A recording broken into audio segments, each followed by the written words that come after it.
हम बात करने जा रहे हैं सहसंबंध की, कोरिलेशन की।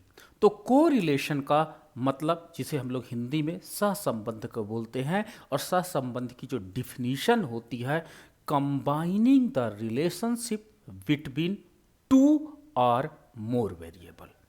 कंबाइनिंग द रिलेशनशिप, ठीक है, टू, मिनिमम दो वेरिएबल होना जरूरी है, ठीक है। दो वेरिएबल होंगे तब भी आप रिलेशनशिप को स्टेब्लिश कर सकते हो, या दो से अधिक वेरिएबल हैं, ठीक है। सपोज दैट एक्स वेरिएबल है, वाई वेरिएबल है। एक बच्चे का मान लीजिए ये इकोनॉमिक्स में नंबर हैं और ये उसके स्टैटिक्स में नंबर हैं। जो हमने किया, उसका इकोनॉमिक्स में 80 नंबर पाया है, स्टैटिक्स में उसने 90 नंबर पाया है। वहीं इकोनॉमिक्स में उसने दूसरे पेपर में उसने 90 नंबर पाया है, इसमें स्टैटिक्स में 85 पाया है। वहीं एक और क्लास का लड़का है, वो क्या कर रहा है, एक में 45 पाया है तो दूसरे में वो 50 पाया है। तो देखिए, वीकर जो स्टूडेंट है, जो जो मतलब कम लर्निंग करता है, उसके दोनों सब्जेक्ट में नंबर कम है। लेकिन जो टॉपर कॉलेज का लड़का है, वो देखिए हाई क्वालिटी का है, यानी उसने दोनों में नंबर अच्छे पाए हैं। तो जब हम दो वेरिएबल के मध्य संबंध को स्टेब्लिश करते हैं तो इसे हम लोग सहसंबंध कहते हैं। क्या कहेंगे? सहसंबंध। अब मान लीजिए तीसरा सब्जेक्ट जोड़ लो। तीसरा सब्जेक्ट हमने जोड़ दिया, उसका मैथ के भी नंबर जोड़ दें। मैथ के नंबर करते हैं 75, मान लीजिए यहाँ पे कर देते हैं 70, यहाँ पे कर देते हैं 30 नंबर, सपोज दैट। तो इस प्रकार दो वेरिएबल के अलावा जब तीसरा वेरिएबल आ जाता है तो सहसंबंध इकोनॉमिक्स का स्टैटिक्स के साथ निकालेंगे, फिर इकोनॉमिक्स का हम किसके साथ निकालेंगे? मैथ के साथ निकालेंगे, फिर मैथ का कोरिलेशन निकालेंगे स्टैटिक्स के साथ। तो इसे क्या कहा जाता है? आंशिक सहसंबंध। आंशिक सहसंबंध याद रखना, पार्शियल कोरिलेशन, ठीक है। जब किसी सारणी में दो या दो से अधिक चर हों और उनके मध्य सहसंबंध की गणना की जाती है तो इस प्रकार के सहसंबंध को हम लोग आंशिक सहसंबंध की श्रेणी में रखते हैं। इसे हम लोग पार्शियल कोरिलेशन कहते हैं। और जब प्योर आपके पास केवल दो वेरिएबल्स हों तो वहां पर हम लोग क्या कहेंगे? कोरिलेशन कहेंगे, यानी सहसंबंध वहां पे कहेंगे, ठीक है। डिफिनीशन क्लियर हो गई है। अब डिफिनीशन क्लियर होने के बाद टाइप्स ऑफ द कोरिलेशन की बात हम करते हैं कि कितने प्रकार का कोरिलेशन होता है। चलिए देखते हैं। तो टाइप्स ऑफ कोरिलेशन पे हम बात कर रहे हैं। टाइप्स ऑफ कोरिलेशन, ठीक है। टाइप्स ऑफ कोरिलेशन की जब हम बात करते हैं, सहसंबंध के प्रकार, तो सहसंबंध जो हमारा होता है वो बेसिकली तीन प्रकार का होता है। पहला जो आपका सहसंबंध होता है, पहला हम इसे धनात्मक या ऋणात्मक या शून्यात्मक सहसंबंध कहते हैं। पहला पॉइंट, धनात्मक, ठीक है, ऋणात्मक एवं शून्यात्मक सहसंबंध।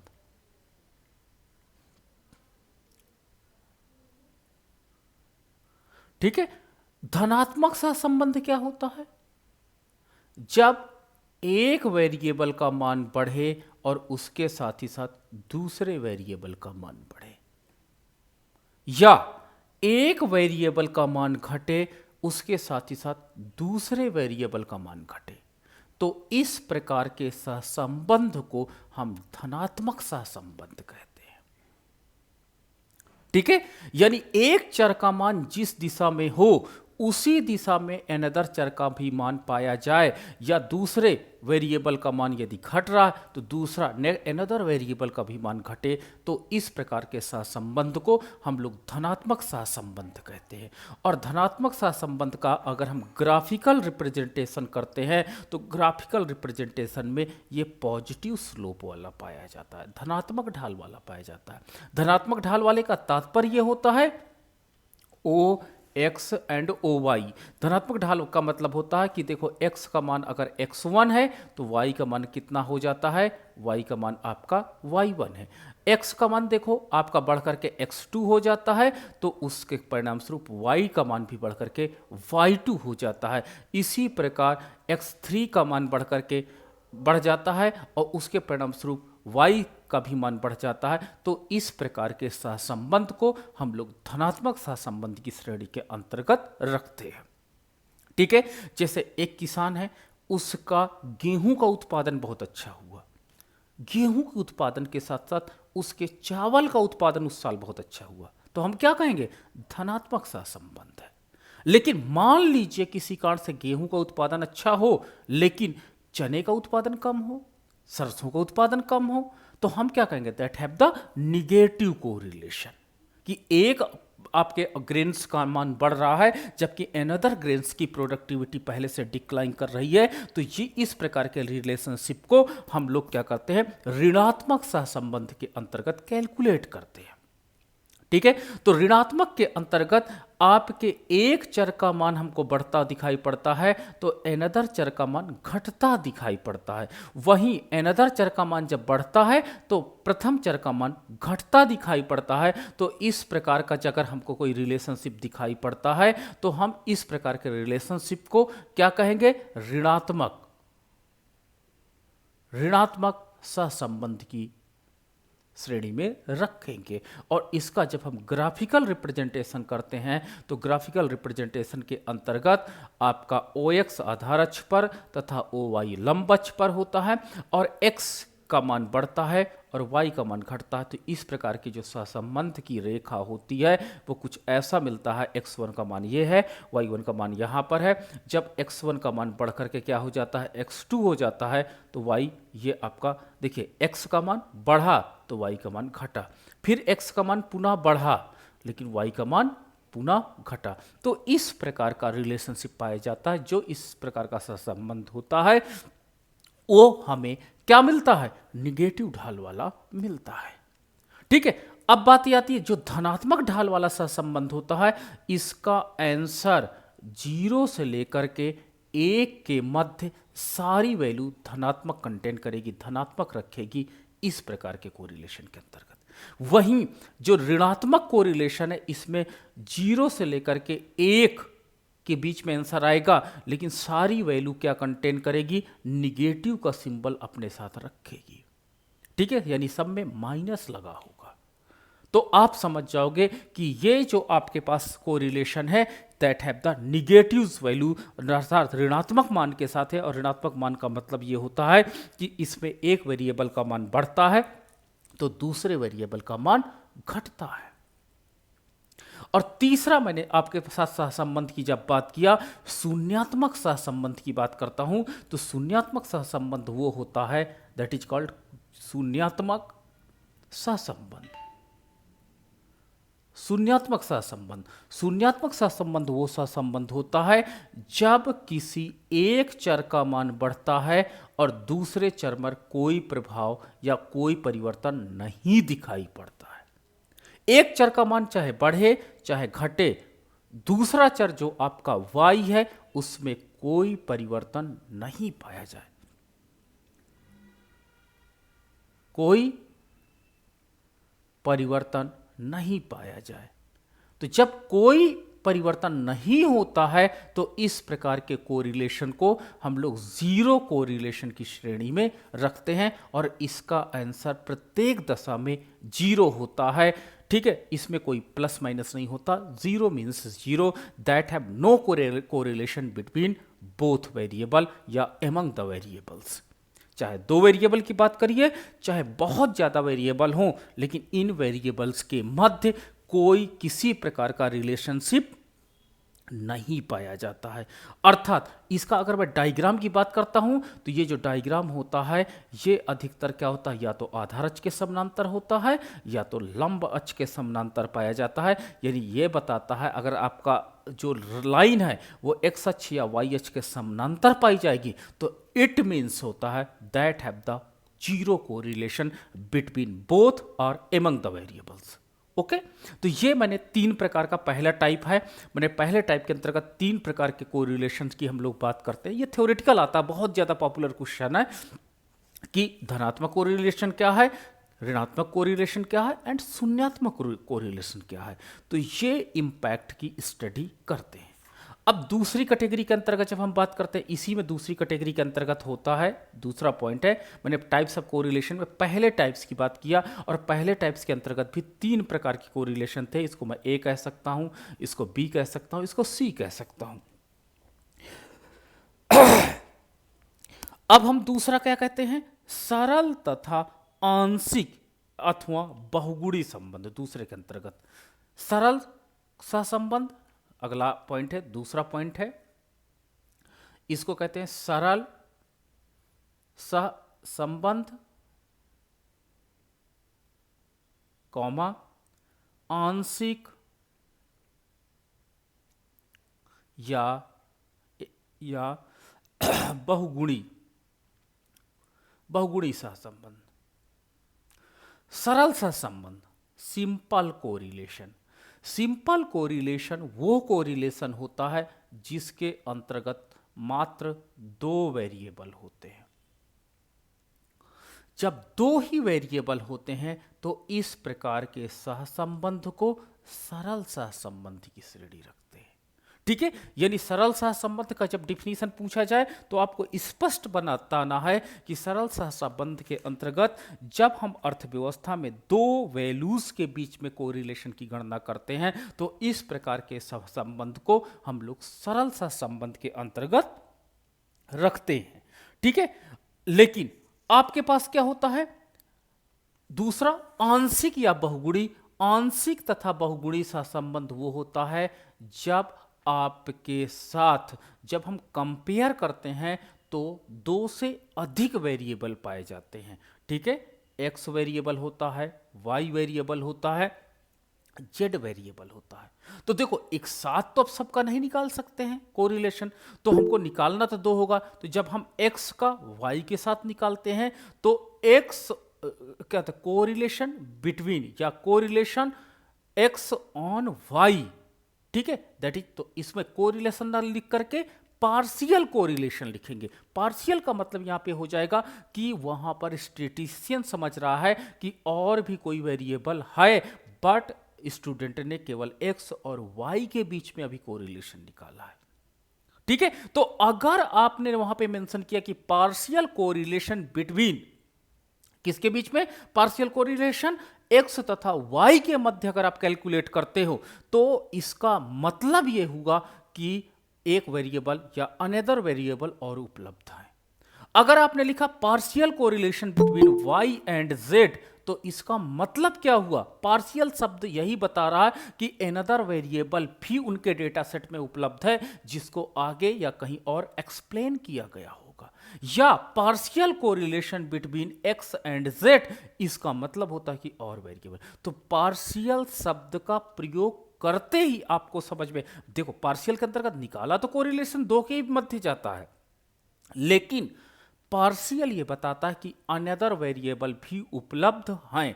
जैसे हम कह रहे हैं दोस्त आ रहे हैं का मतलब आप कुछ लोग दो पहुंच गए हो शादी में, कुछ और वेरिएबल आ रहे हैं का मतलब क्या हुआ, हम लोग पहुंच रहे हैं का मतलब हम पहुंच गए हैं, हम आपसे बोल रहे हैं और भी पहुंच रहे हैं। तो इसी तरह पार्शियल शब्द का प्रयोग किया जाता है और इसे हम लोग आंशिक या बहुगुणी कोरिलेशन के नाम से जानते हैं। ठीक है, तो ये आपका दूसरा पॉइंट हो गया। अब तीसरे पॉइंट के अंतर्गत जो हम आपके साथ डिस्कस करने जा रहे हैं कोरिलेशन, तीसरे पॉइंट के अंतर्गत रैखिक अथवा अरैखिक सहसंबंध की बात करते हैं। रैखिक सहसंबंध, लीनियर जिसको कहते हैं, रैखिक सहसंबंध एवं अरैखिक सहसंबंध।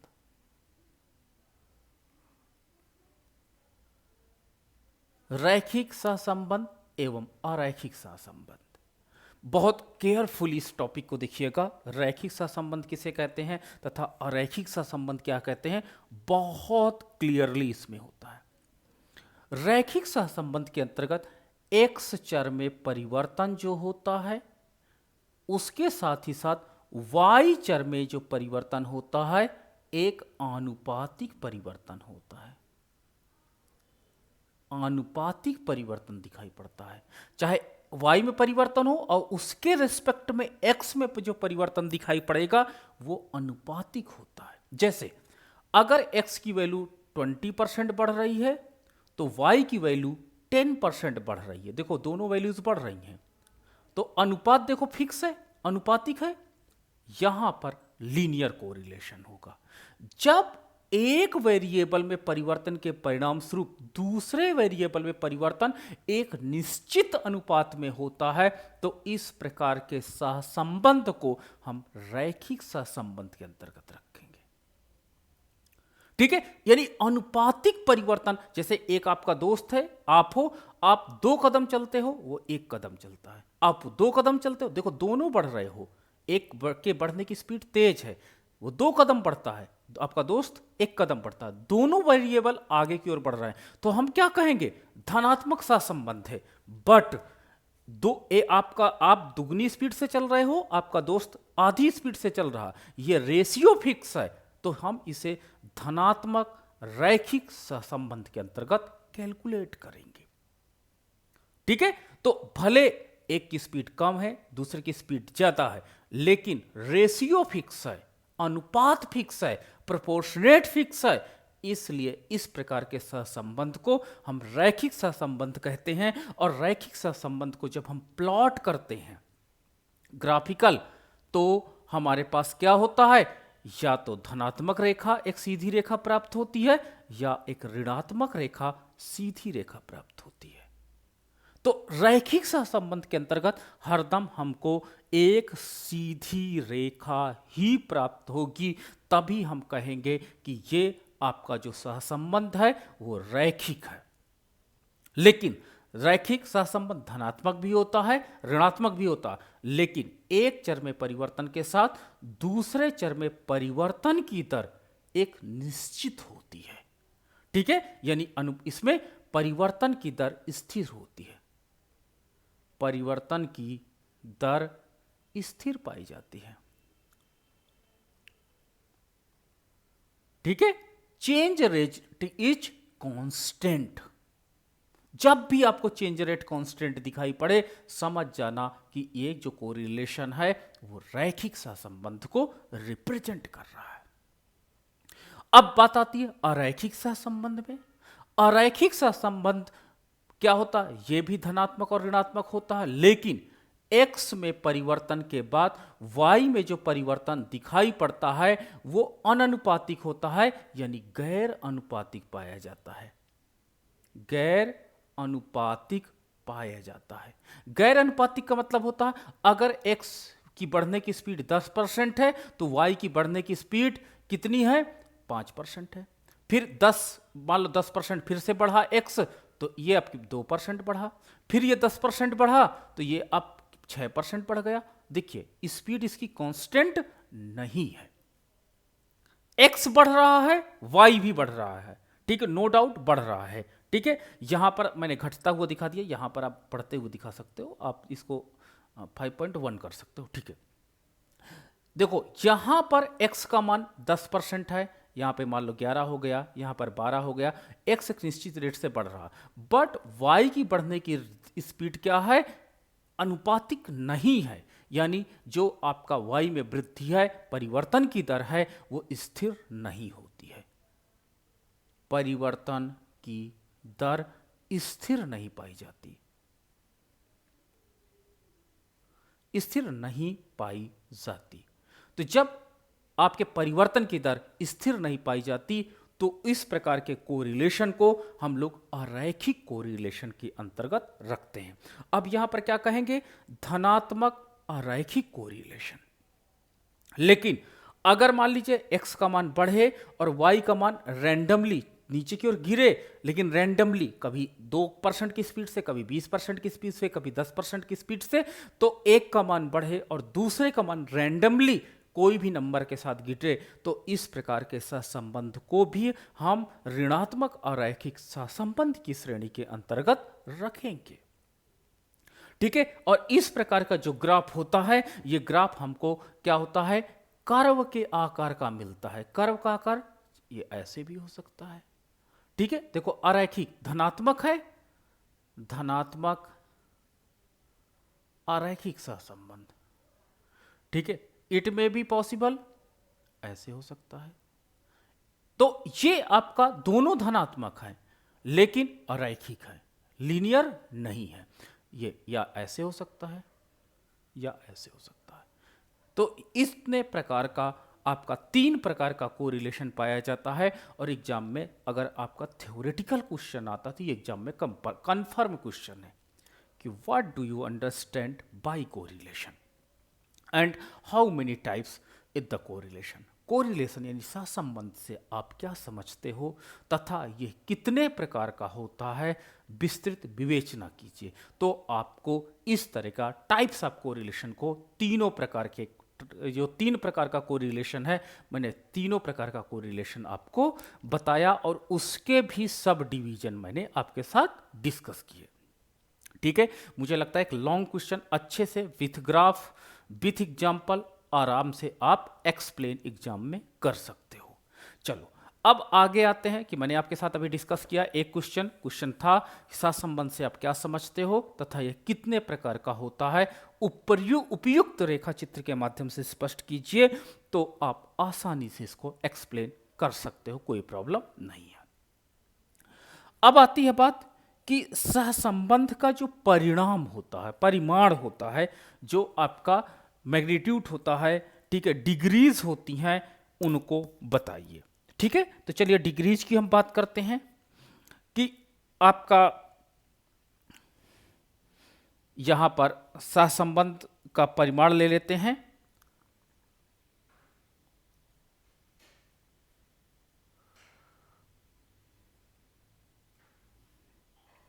तो यहां पर आपका धनात्मक मैं ले लेता हूं, यहां पर मैंने ऋणात्मक ले लिया और यहां पर मैंने परिमाण ले लिया,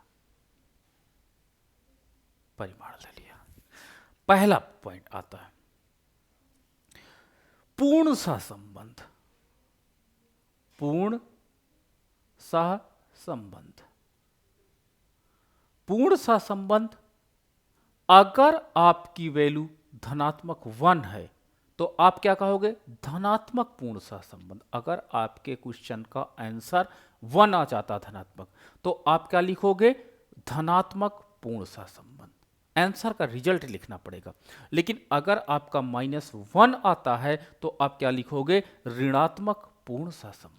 तो ये आपको जब रिजल्ट निकलेगा तो उसके नीचे लास्ट में आपको निष्कर्ष लिखना पड़ेगा। तो निष्कर्ष में ये लाइन लिखनी पड़ेगी। तो अगर आपका धनात्मक 1 आंसर आया तो धनात्मक पूर्ण सहसंबंध लिखोगे, लेकिन अगर -1 आया तो ऋणात्मक पूर्ण सहसंबंध लिखोगे। अगला है अगर आपका अधिक परिमाणीय सहसंबंध, अधिक परिमाणीय सहसंबंध, ठीक है, ये दूसरा है।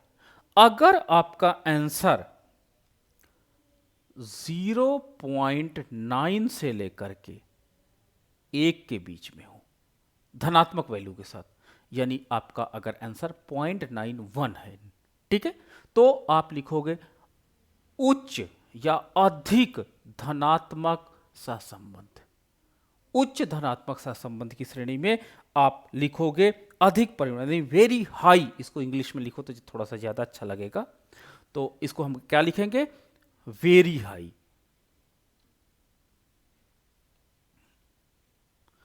Very high correlation, very high correlation. तो वेरी हाई शब्द कहां यूज करोगे, जब वैल्यू पॉजिटिव 9 के ऊपर हो या निगेटिव 0.9 से 1 के बीच में हो। ठीक है, अब तीसरा, अब अगर आपके पास जो कोरिलेशन का मान है वो 0.75 से लेकर के 0.9 तक जाता है या ऋणात्मक 0.75 से लेकर के 0.9 तक जाता है, तो इसे हम लोग क्या कहेंगे, sufficient high correlation. Sufficient high correlation, high correlation की श्रेणी में रखेंगे। तो अगर जैसे 0.76 है धनात्मक, तो हम क्या लिखेंगे? Positive sufficient high correlation, positive शब्द लगा देंगे। लेकिन अगर निगेटिव के साथ है तो हम कहेंगे पॉजिटिव सफिशिएंट हाई कोरिलेशन। चौथा, अगर आपकी वैल्यू 0.60 से लेकर के 0.75 तक है, ठीक है, या माइनस 0.60 से लेकर के सब तीसरे वाले को हिंदी में क्या कहते हैं? पर्याप्त उच्च सहसंबंध, पर्याप्त उच्च सहसंबंध। अगला है आपका moderate correlation, moderate correlation. Moderate correlation का मतलब मध्यम सहसंबंध। अगर आपकी वैल्यू 0.60 से 0.75 के मध्य है, पॉजिटिव या निगेटिव, अगर पॉजिटिव है तो पॉजिटिव मॉडरेट कोरिलेशन, धनात्मक धनात्मक आपके पास मध्यम सहसंबंध कहेंगे, और या ऋणात्मक मध्यम सहसंबंध कहेंगे। अगर आपकी वैल्यू 0.3 से लेकर के 0.30 से लेकर के 0.60 तक है पॉजिटिव में, एंड निगेटिव में 0.30 से लेकर के 0.60 तक है, तो हम इसको क्या कहेंगे? पॉसिबिलिटी, ठीक है, यानी क्या होता है? पॉसिबिलिटी ऑफ कोरिलेशन कहते हैं, पॉसिबिलिटी ऑफ कोरिलेशन कहेंगे। इसको हिंदी में बोलेंगे सहसंबंध की संभावना, ठीक है। धनात्मक अगर आपका 0.3 और मान लीजिए 0.50 आ जाता है, ठीक है, तो आप क्या बोलोगे? धनात्मक सहसंबंध की संभावना है। तो ये संभावना शब्द का प्रयोग करेंगे। और छठा आपका है, अगर आपका कोरिलेशन का मान 0.30 से कम आता है, ठीक है, या माइनस में 0.30 से कम आता है, तो हम यहां पर क्या कहेंगे? सहसंबंध का पूर्ण अभाव है, यानी अब्सेंस ऑफ कोरिलेशन कहेंगे, यानी सहसंबंध नहीं है, ठीक है। तो सहसंबंध का यहां पर अभाव हम लोग बता सकते हैं, कह सकते हैं। तो ये टेबल आपको आना बहुत इंपॉर्टेंट है, तभी आप रिजल्ट को इंटरप्रेटेट कर पाओगे, अन्यथा रिजल्ट आप नहीं बता सकते हो, ठीक है। तो रिजल्ट को एक्सप्लेन करने के लिए आपको इस टेबल की सारी वैल्यूज याद होनी चाहिए। तो यही आज का हमारा ये टॉपिक था। अब आपके कोई प्रश्न हो तो जरूर पूछिएगा, कि कहाँ पे कोई समस्या आ रही हो तो जरूर बताइए।